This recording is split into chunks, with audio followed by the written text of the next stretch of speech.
them pled guilty to violent crimes on January 6th. He called them patriots and hostages, which obviously they are not, and he pardoned them. Austin, how do you defend that? Are you a hostage? I remember that you said this in the debate we had, the brief debate that we had at Colorado State. Let's be clear here, and I'm saying this as a black man, by the way. Just because you plead guilty to something does not necessarily mean that you committed the act. You saw the video, Austin. You saw the video. What I saw on January 6th were people being let into the Capitol.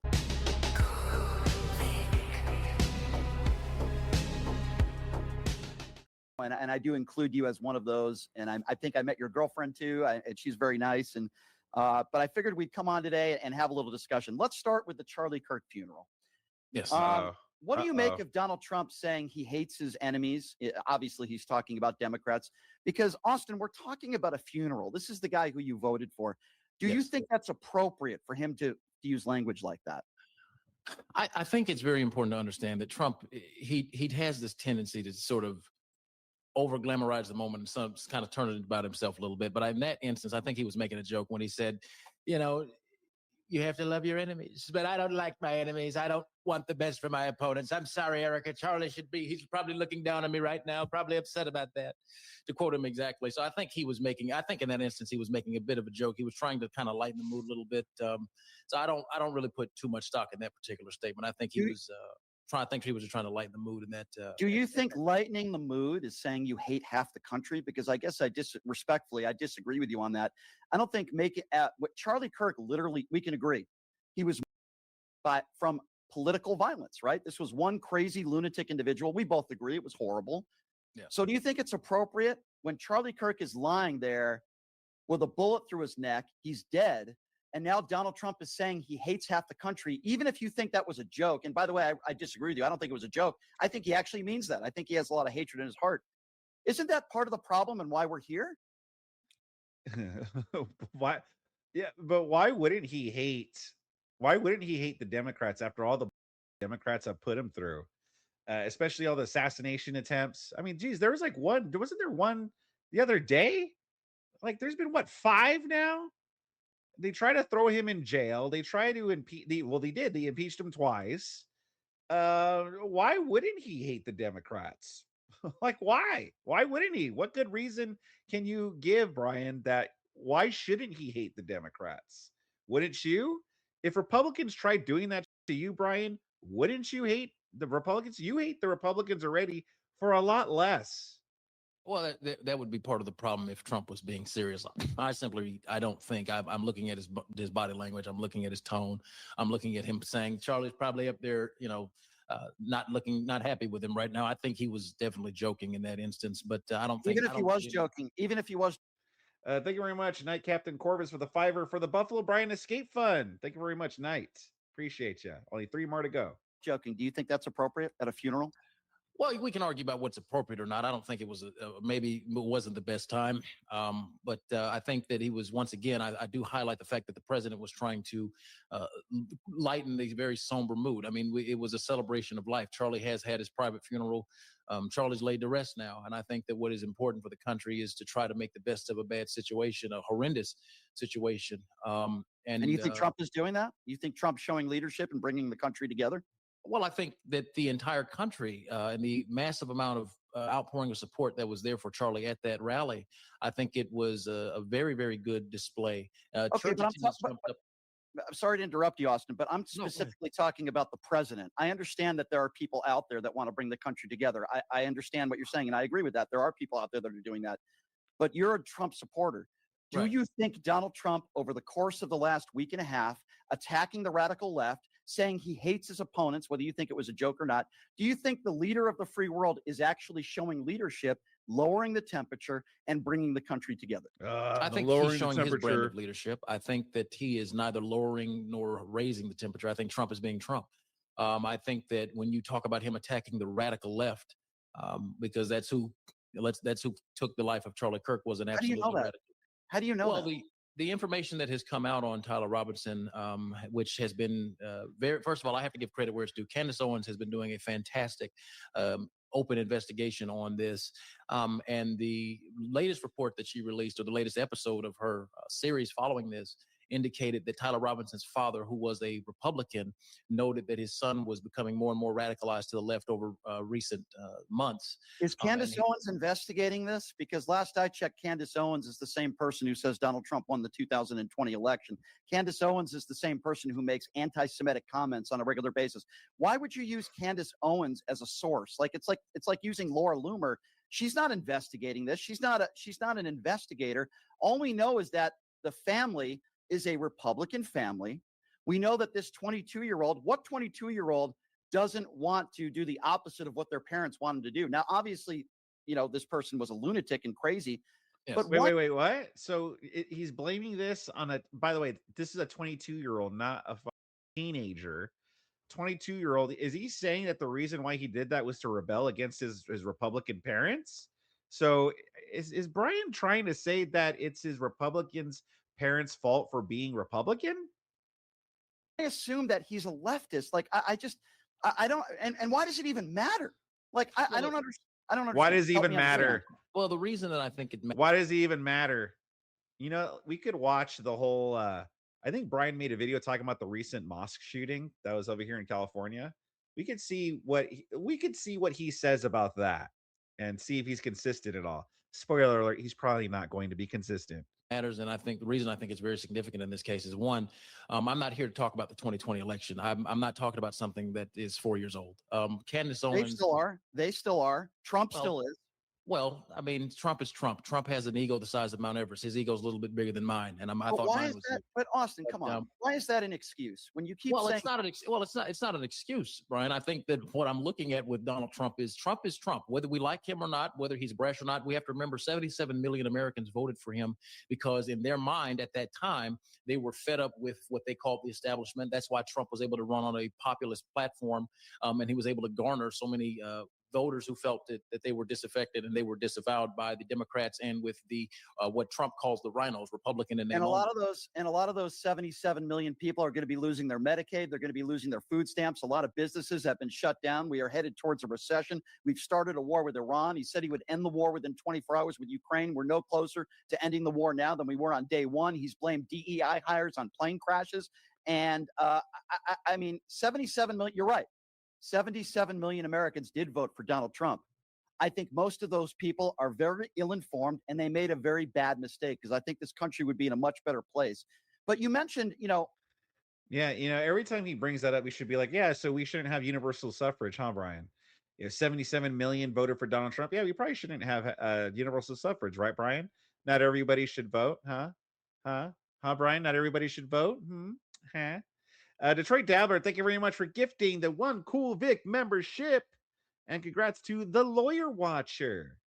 Congrats to the Lawyer Watcher. You now have access to all the previous live streams and to some sweet custom emojis. Thank you very much, Detroit. I'm not talking about the 2020 election. Donald Trump is. He's the one who said, even after the Charlie Kirk murder, still talking about the election being rigged. Doesn't it bother you that he's the only president in American history that refuses to concede an election? It doesn't bother me because I understand Trump. I understand his ego. I understand his bravado. I understand his slight degree of narcissism, which all of these things are pieces of his personality that helped him get elected. And to be honest with you, helped me vote for him in 2016 and helped me vote for him in 2020 and helped me do it again in 2024. I classify myself as much of a political outsider. Some of my views are just right of center. Some of them are just left of center. But like reparations. This guy believes in reparations. I would classify myself as a populist, much like the platform that Donald Trump ran on. And he did break political barriers. He's the only person that in American history that I'm aware of that went just from being an outsider to a politician. And he was able to do that by speaking to the masses of voters that felt like they were not being heard by either party. This is why he was able to gain such a massive amount of inroads, though small in the numerically, but culturally you saw a major shift between Black Americans and even white women. He gained a larger share of Black male and Black female votes. 80% of Black men did not vote for Donald Trump. 93% of Black women did not vote for Donald Trump. I don't think that's something to brag about. Now he's going after Letitia James. He's going after. So now he cares about people who voted for Trump and the percentages of people that voted for Trump now. After his political opponents. If you're talking about what he ran on, he ran on, I will end the war within 24 hours. Yes. He ran on, I will not go after my political opponents. We're not going to use politicize. We know he's doing that. Letitia James, it was already investigated. She didn't break any laws. He's still trying to go after her. He's firing people because he doesn't like them.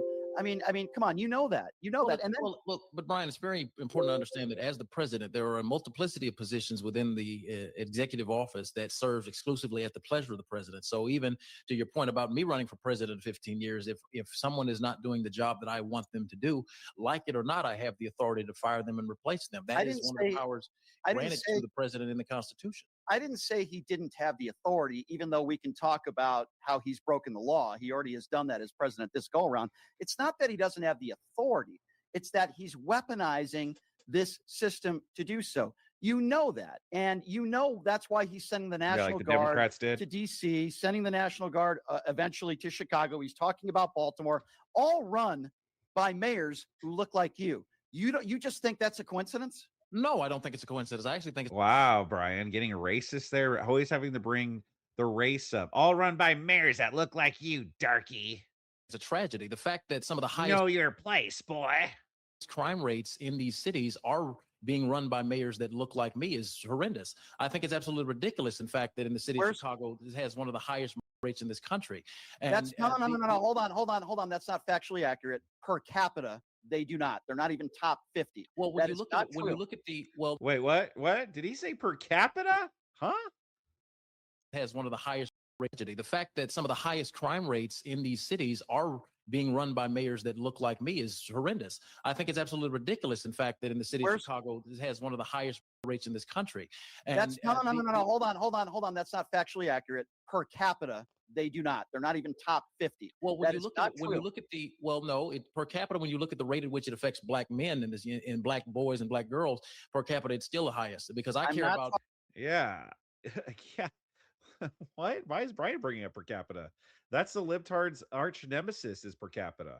Talking about primarily, Brian, hold on.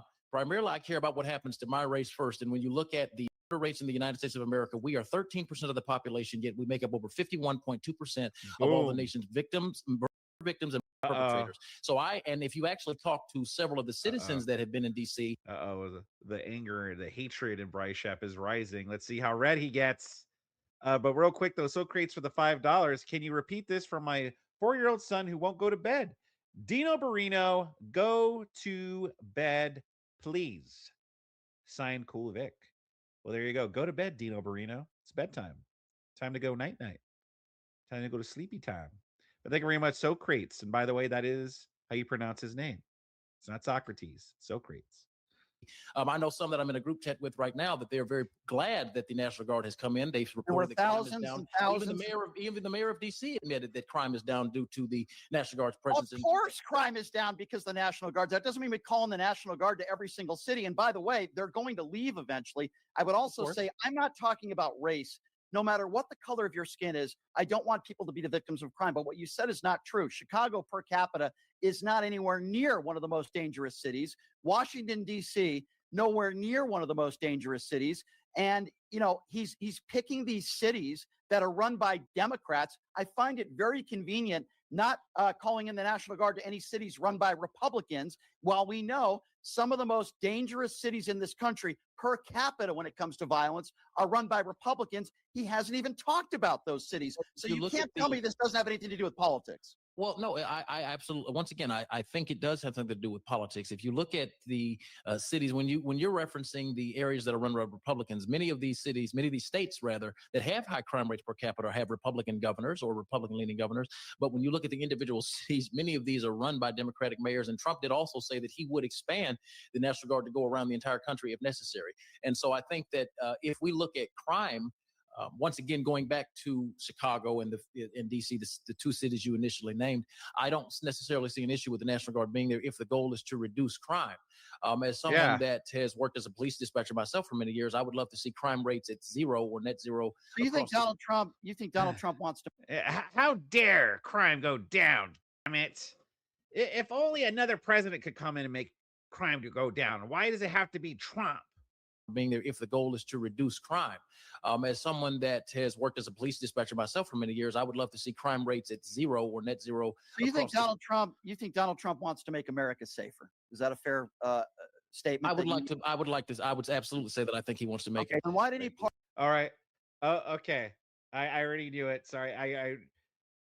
You can hear a part of where he's going right there, but I already know because he's used this same talking point before when he talks about Donald Trump being safer. So just a mental note, anyone watching that's going to be debating Bryce Shapiro, right? When you hear him ask the question, do you think Donald Trump wants to make the country safer? He's going to bring up pardoning the J6ers. Okay. I heard him say that before. He set it up the same way. And then that's where he brought up the pardoning of the J6ers. I believe he did this on the Sarah panel the other day. Then why did he pardon a bunch of people who beat police officers on January 6th and called them patriots and hostages? If he cares about DC, let's just focus on that. And he cares about the safety of people. You know, there were at least 700 people that were convicted. Many of them pled guilty to violent crimes on January 6th. He called them patriots and hostages, which obviously they are not. And he pardoned them. Austin, how do you defend that? Are you a hostage? I remember that you said this in the debate we had, the brief debate that we had at Colorado State. Let's be clear here, and I'm saying this as a black man, by the way. Just because you plead guilty to something does not necessarily mean that you committed the act. You saw the video, Austin. What I saw on January 6th were people being let into the Capitol. That's not entirely true. The Capitol. Wait. Come on, no, Brian. that's not true. I saw the footage just like you. Didn't see the footage of police officers being beaten? Is that what you're claiming on this show? I didn't make the claim that I saw footage or not of officers being beaten. Wait. Hold on. You're a political person. You want to run for president. Yes. You mean to tell me on this show right now you didn't see any footage of police officers being beaten? What I have seen and what I have personally observed, and the footage that has been sent to me, I was unable to see any police officers being assaulted. What I did see was a young woman by the name of, I believe her name was Ashley Bobbitt. She was by a security guard at the Capitol, but that was all the footage that I saw. Now, if you have additional footage, I'm shocked. The only footage you saw was actually someone being Ashley, and he pronounced her name, but we'll let it slide. Ashley Babbitt. That's it. You didn't see the cops being beaten. You didn't see all the things that only I focused on because I hate Trump so much. That I haven't seen. Feel free to send it to me. I'll take a look. I am absolutely shocked that you're claiming that you didn't see any footage of violence towards Capitol Police. Well, let me just give you some facts. 140 officers were beaten that day. Many of them were sent to the hospital. Some of them lost fingers. Multiple officers have traumatic brain injury. Some officers had heart. Well, can we see the medical records, Brian? I don't believe it until I see their medical records. Why did some of them... I don't know. Why did some of them get up and fix their hair right away, Brian? Remember, that's what Brian said about Savannah Hernandez. Well, they didn't provide them. She didn't provide the medical records. Okay, well, until they provide the medical records, I don't believe it, Brian. Thank you very much, Detroit Dabbler, for the $1.99. Brian finds false propaganda gotchas forever topic. Yes, indeed. Thank you very much, Detroit, and thank you very much for helping free me from Bryce Shap's clutches. Show me that ding-alling? Nope, the Coolverse came through with the super chats, and they called the cops. Put your hands up, you're under arrest. No! You're all arrest me when a 34-count felon is president? You did it, Coolverse. That was a close one. That was a close one, Coolverse. Thank you very much. I did not have to show Bryce Shap my ding-alling, and didn't have to take my shirt off. And he's been arrested. So thank you guys very much. But he wasn't happy about that, guys. He was very mad that, you helped me get out of that situation. He wanted to see my ding-alling. Oh, come on. Really, Brian? Take that mushroom gobbler. Hey, Brian, that was my windshield. Screw your MAGA windshield. Let's buy me a new windshield. Coolverse. You get the picture there. He smashed my windshield, according to AI Vic here. And he followed me there to the gas station on his short bus. So I'm going to need some money to fix that windshield, guys. Help me out. Help me fix my MAGA windshield. Attacks, like Officer Fanone. Okay? Yes, you're right. Ashley Babbitt was shot. It was investigated, and it was declared that officer did not break the law in doing so. There were some people that were let in, a small minority of those people, because when you, and by the way, we learned this on Oh the yeah, is this where he's gonna say the whole? It was either that, it was either let them in, or they're gonna it'll kill them all. It was either between killing them all or letting them in. Because remember he said that recently, and I was like, huh? commission that when you have 200 to 300 people that are trying to get in somewhere where they don't belong, and you have one or two officers that have guns, they have one of two choices, and they testified about this. Either I take out my gun and I start shooting people and people, or I let them in. A few officers decided to let them in. It doesn't take away what they did. Defecating on Nancy Pelosi's desk, destruction of property. And again, I repeat myself, over 140 police officers were beaten. But I find it interesting, Austin, and ironic that you definitely heard about. That's so crazy, though. Yeah, it was either between letting them in or shooting them. Doesn't make any sense. Who the testified that? Yeah, we had to let them in or shoot them. Huh? What? So we're gonna let these people in where they could potentially do danger inside of the Capitol? So you won't have to shoot them? Huh? About Ashley Babbitt, but somehow you didn't see any footage of any of the police officers beaten that day. You're a smart guy. I've had private conversations with you. I find it disingenuous that you're telling me you didn't see any video of any of the violence that day. Well, you could find it disingenuous, but I can only be as authentic as I know how to be, and I can only be honest.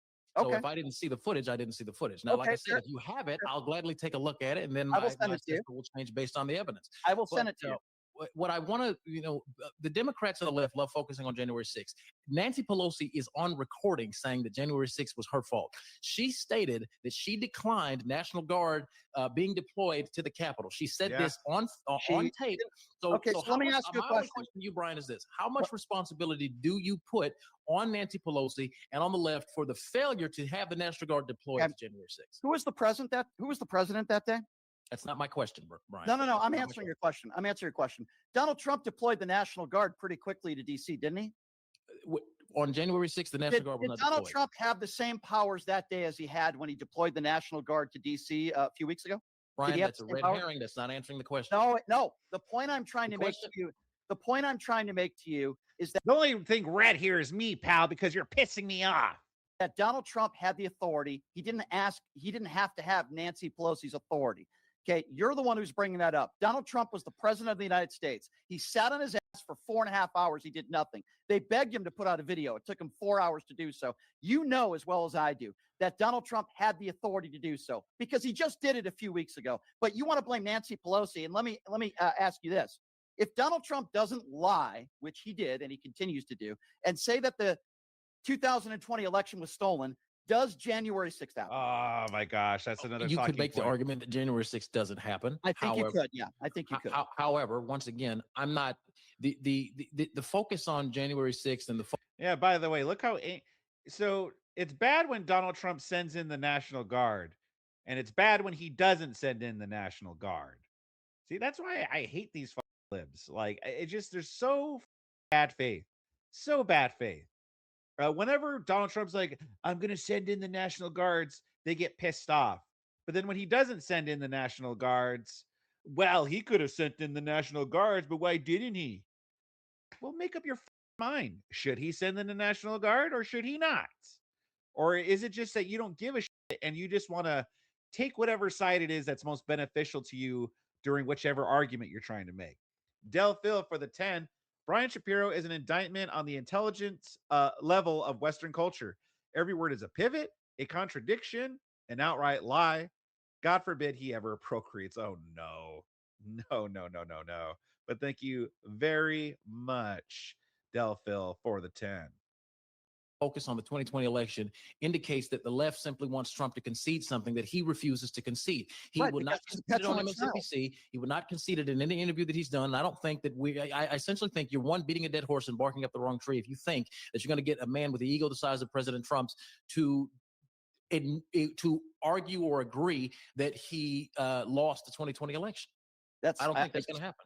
I don't think that's going to happen either. I agree with you, but I'm mesmerized that you can't call him out for it. He's the only president in American history that refuses to do so. Let's talk about president, though, Austin. If you're just joining us, by the way, Austin Broughton, public speaker, activist. I met him at Colorado State. He is a Donald Trump supporter.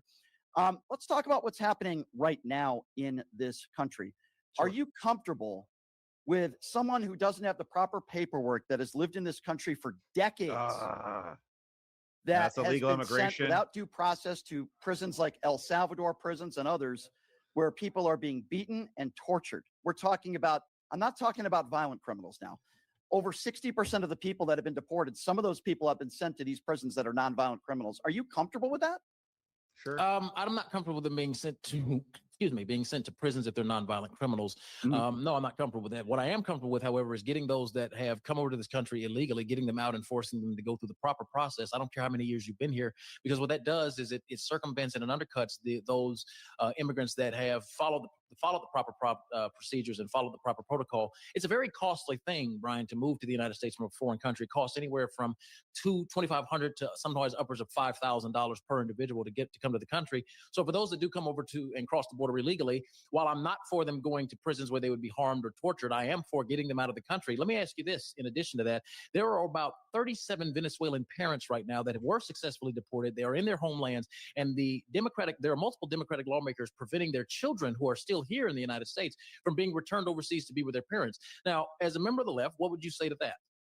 Okay, so just to be clear, I'm not a member of the left. I'm a registered independent who didn't vote for Barack Obama or Hillary Clinton. I'm very anti-Donald Trump. So just to be clear on that, I'm not a member of the Democrat Party. Number two, I'm very uncomfortable with families and mothers and fathers that have never committed a violent crime in their life being ripped apart from their families. I'm very uncomfortable with what Tom Homan is doing, and I'm going to go further with Tom Homan in a moment. Arresting people and tackling people in front of courtrooms is a...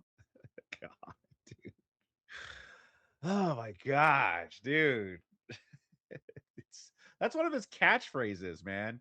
He was a wrestler. That would be like one of his regular things that he would say in the ring. Which, by the way, I'm an independent, by the way. I'm an independent. I didn't vote for Hillary Clinton or Barack Obama. You know, sometimes the wrestlers, they give the crowd a chance to go along with the catchphrase, you know? Like, that should be Bryce Shep. That's his thing. I'm a registered independent. That's right. Now hit my music. Throws a mic down. Thank you very much, John Ruck, for the $2 for letting me rant and chat. Yeah, no problem, John Ruck. Appreciate it. Thanks for the 2. Rip apart from their family. Parents committing crimes and getting arrested also get ripped apart from their family. Yeah, exactly. Brian has gotten good at spouting the bingo card list out fast. Yeah, for real. Well, he's been practicing for at least 5 or 6 years, back when it was the checklist, not the bingo card. Absurd. Barack Obama deported a lot of people. They weren't gloating about it. They weren't bragging about it. They weren't happy about it. They certainly didn't have Dr. Phil there with a microphone making a spectacle about it. They had some human decency. The Tom Homan, and by the way, that's another thing I wanted to bring up with you. Tom Homan, part of an FBI investigation where they basically trapped him in a video of literally taking a $50,000 bribe. The Trump administration will not release that video. They closed the case. The Trump administration will not release the Epstein files. How could you be okay with that? You must not have. See, what's annoying about Brian is all of this is just like an interrogation. It's just all like, how could you be okay with this? Why do you support that? Why are you fine with this? Do you like that he did this? It's all just answering for Donald Trump, and that's what's so annoying. It's like, the Democrats aren't perfect either. Like, we don't just sit you down and go, do you agree with Joe Biden calling MAGA Republicans extremists? Do you agree with that? Do you agree with Maxine Waters saying that when Republicans are in public, to go out and pretty much harass them, to bother them, don't let up on them, to go up to them? Huh? Are you fine with that, Brian? Are you okay with AOC pretty much all but justifying Charlie Kirk getting shot? Are you fine with things, Brian? Like, it's just so exhausting and so annoying. And that's why a lot of people hate Brian. Shadow Fox for the 2. He's only catchphrases and prescripted lines. That is true. Thank you very much, Shadow Fox. not have heard me when I was at the debate. I'm not okay with him not releasing the Epstein files. That is probably one of the glaring red marks that I would give Trump on his administration. I have stated repeatedly that I think that the Epstein files should be released. I think Pam Bondi lied. Why want to release them? Why won't he release because them? I think that the primary reason that the Epstein files will not be released is because it would destabilize the entire geopolitical power structure if a large slew of American celebrities, American politicians, and American businessmen were found to have been engaging in sexual activities with minors on an island. I think it would destabilize the entire geopolitical sphere. I want it released because I want criminals brought to justice, Brian. So, Austin, we agree on this. I want it released as well. Could it be possible that hold on. Let's see if I can predict what he's going to say. Is it possible you have many women in there coming forward accusing him of sexual assault, right? You have multiple women. He's in the Epstein files more than Jesus is in the Bible. Did you know that? Yeah, you didn't, right? He is mentioned more in the Epstein files than Jesus is in the Bible. This is a man who went on the Howard Stern show and admitted that he went into teenage girls' locker rooms. Why? Is it safe to say that he probably did some awful things in the files? He is also found liable of sexual assault of E. Jean Carroll, huh? Is it safe to assume that he is guilty of doing dastardly things on Epstein Island? So let's see. Well, before we press play and see if those predictions come true, Detroit Dabbler says for the $4.99, don't get me wrong, Brian is as dumb as a rock, but he's good at newsboy cat wearing gypsy type tactics. That's true. Get more on with go-to low tier talking points. Yeah, absolutely, Detroit. Thank you very much for the $4.99. Okay, so let's see. And look at Brian already licking his lips. He's like, yeah, answer, boy. The guy who was once best friends with Jeffrey Epstein, who we know was on the about Epstein that. flight log at least 7 times, who we know sexualized his own daughter, who's seen in parties with Jeffrey Epstein. The Wall Street Journal reports that he is all over the Epstein files. Kash Patel would not answer the question under oath. Did you tell Pam Bondi that Donald Trump is in the Epstein files? Kash Patel wouldn't answer it. He was asked about it 8 times. We know what the answer is. Isn't it possible, Austin, that you voted for a guy who is in the Epstein files who might be a pedophile? No. The reason it's not possible, I'm going to tell you why. The reason it's not possible, I missed them all. Man, I totally forgot. Yeah, the daughter thing. And then, the daughter thing. And then the logs of it. Man, totally forgot. Missed it. Brian, is because if Donald Trump was in the Epstein files, there is no way. If he was in the Epstein files, not just in the flight logs, I highly believe, and in fact, I guarantee, I'd be willing to bet everything I own on it, that the Democratic establishment at that time during the election would have released that information. They were under seal. Hold on.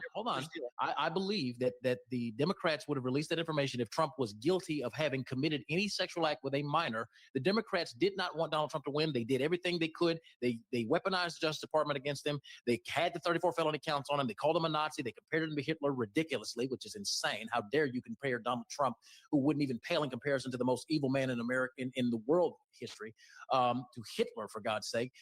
So if he was guilty of actually having slept with a minor, I know that the Democrats would have released it. I think that, once again, what I think the unfortunate reason is that the Epstein files will not be released, and this is one of the bitter pills that all Americans will have to swallow, is that it could possibly entangle the entire geopolitical power structure across the world. I don't care about the GOP political structure. What I care about is victims getting their justice. And I disagree with you. First of all, the Wall Street Journal would not even be here if they made that up. Number 2, logically speaking, if the answer is no, like you're claiming, which I respectfully disagree, that if Donald Trump's not in the Epstein files, why wouldn't Kash Patel answer that question under oath? It would have been a simple no. The question was asked, did you tell Pam Bondi that Donald Trump is in the Epstein files? If the answer is no, then why wouldn't he answer it that way? What is your reasoning? I can't speak to why Kash Patel didn't answer the question directly. It was already stated that Pam Bondi. It was already stated that Pam Bondi informed President Trump that he was listed in the Epstein files. We know full well, to your point, that Trump was friends with Epstein at one point, but we also know that Trump kicked Epstein out of Mar-a-Lago when he was informed that he found out there was sex trafficking going on there, and he took one of his women or teenage girls from Mar-a-Lago, and they claimed that they took her to a spa, where that was a lie. Epstein never had a spa. That's why they stopped talking. I believe there was sex trafficking going on at Mar-a-Lago. And The Well, reason that's a completely different story from what I heard, Brian. Yeah, I was gonna say that's just a lie. That's just Brian just saying, just getting it from the book of I made it the up.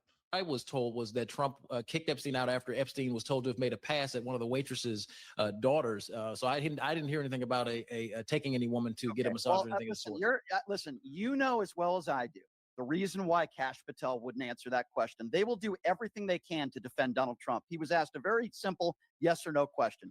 Did you tell Pam Bondi that Donald Trump is in the Epstein files? He wouldn't answer the question. The only reason that any logical person could come up with the reason why he wouldn't answer it is because obviously the answer is yes. Pam Bondi is the person that had all these people with these binders out there. Phase 1 of the Epstein files, they all look like clowns. And Pam Bondi is Donald Trump's personal attorney. We all know that. What about this big and beautiful bill? Let's talk a little bit about that. And the fact that over 15 million people are going. Oh my gosh. All right. Delphil, thank you very much for the 2. Did he just think geopolitical means GOP? I think so. Delphil. Look, I'm starting to get the Bryce Shap fatigue right here. I've had enough of at least of this debate right here. Good on this dude for trying, but see, we need to wise up. We need to wise up on how Bryce Shap works and operates. What's great about Bryce Shap is that he says the same freaking things every debate. So if you're planning on debating him, just study 1, 2, 3 debates. So that's a good I think that's a good amount to make sure you have all the talking points covered. And so just study those and then just think of rebuttals, come up with rebuttals for that. Just research those and you should be good. You should be good because he doesn't change them. He still has the same rebuttals, the same talking points. Bryce Shap doesn't change. So what do you think about that? Leave a comment in the comment section below and subscribe to my channel if you really enjoyed. Hey, ladies and gentlemen, did you enjoy that video? I hope you did. If you did, make sure you like and subscribe or else you're gay. I'm sorry, I don't make the rules. I'm just trying to save you from sin. Also, make sure you catch the Cool Stream live Mondays through Fridays right here on my YouTube channel. And make sure you follow me at any of these links down below for everything Cool Vic.